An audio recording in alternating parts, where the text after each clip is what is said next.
17 जून 2009 कर्नाटक हसन। रात्रीचे 7:30 वाजले होते। इंटरसिटी बस स्थानकाच्या लेडीज वॉशरूम बाहेर अचानक गर्दी जमू लागली। लोक कुजबुजू लागले, ती आत गेलेली स्त्री अजून बाहेर का येत नाही? प्रथम काही मिनिटं, मग तासभर, आणि आता जवळपास 4 तासांपासून दरवाजा बंद। लोकांनी दार ठोठावलं, आवाज केला, पण आतून काही आवाज आला नाही।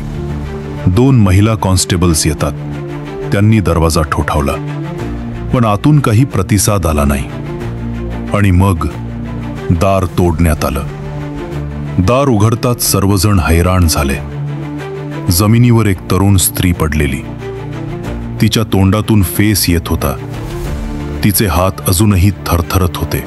सगळ्यांना वाटलं ही आत्महत्या असावी, पण पोलिसांच्या नजरेला लगेच जाणवलं ही कथा तितकी सोपी दिसत। त्या दिवशी पोलिसांनी लगेच केस बंद केली नाही, कारण 2003 ते 2009 या 6 वर्षाच्या काळात कर्नाटकातील वेगवेगळ्या शहरांमध्ये अशाच अवस्थेत 20 पेक्षा जास्त महिलांचे मृतदेह सापडले होते। सर्व मृतदेह सारख्या ठिकाणी, सारख्या परिस्थितीत, आणि सर्वांनी मृत्यूपूर्वी घेतलं होतं एकच गोष्ट, गोळी। पोलिसांच्या मनात आता एकच प्रश्न, ही आत्महत्या नाही तर मग हा कोणता खेळ आहे? ज्या गोळीनं मृत्यू झाला तिच्या लॅब तपासणीत उघड झालं, त्या गोळीमध्ये होतं सायनाइड। सायनाइड, एक असं विष जे काही सेकंदात शरीरातील ऑक्सिजन थांबवतं आणि माणसाचा श्वास कायमचा थांबवतो।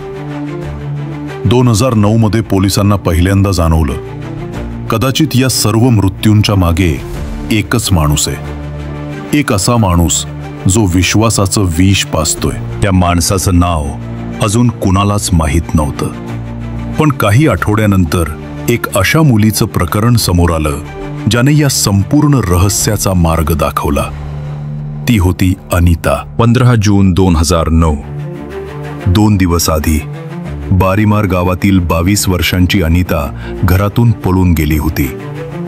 तिने एक पत्र ठेवलं होतं, मी माझ्या इच्छेने जात आहे, माझ्या प्रियकरासोबत नवीन आयुष्य सुरू करणार आहे।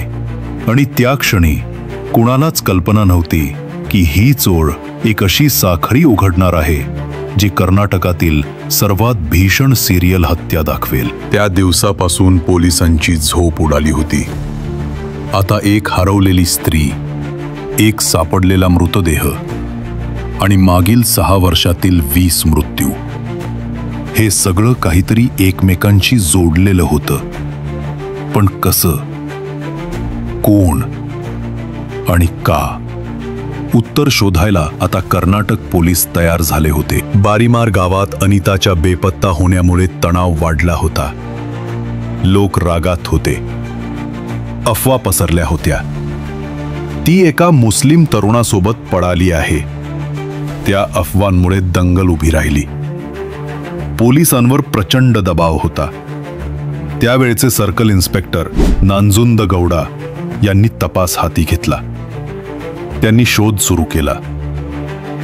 अनिता कुठे गेली? काही दिवसांनी अली नावाचा तरुण स्वतः पोलिसांकडे आला।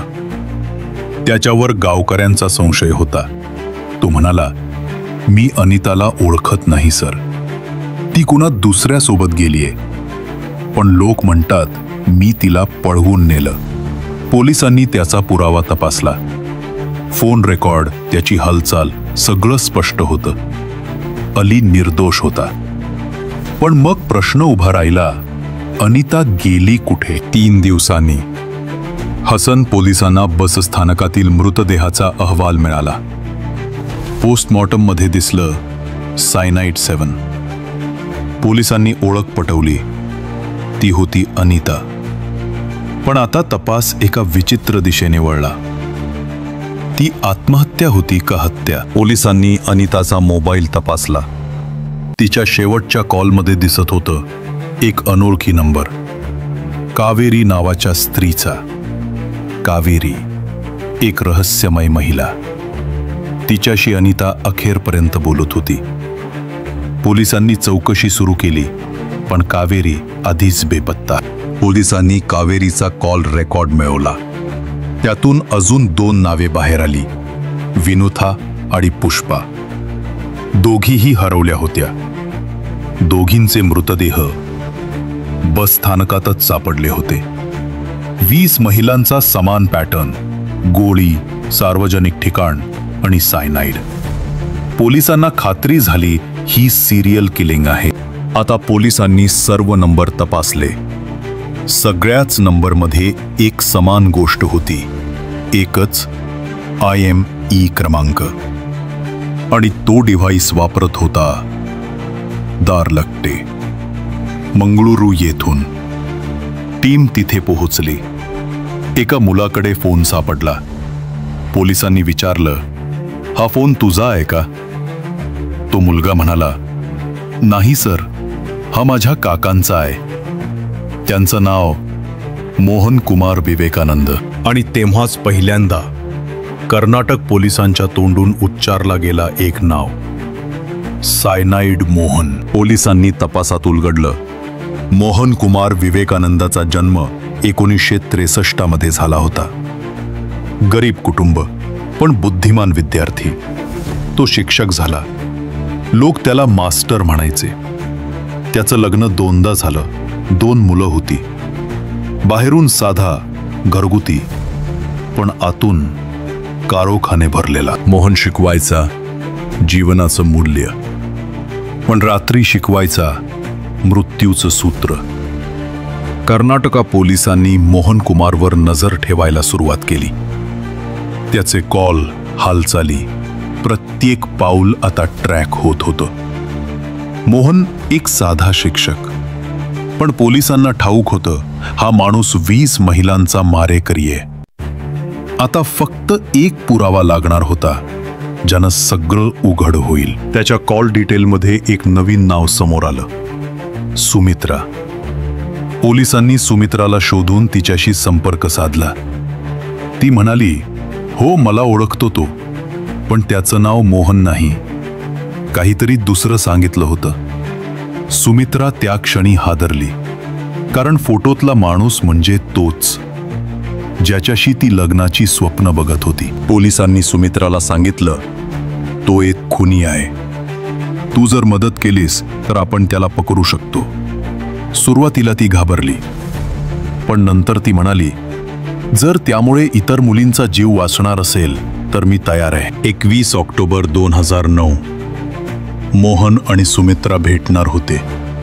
जागा बस स्थानक, जिथे आधी शेकडो मृत्यू घडले होते. सुमित्रा पोहोचली. थोड्याच वेळात मोहन आला. त्याच्या हसऱ्या चेहऱ्यावर विश्वास दिसत होता.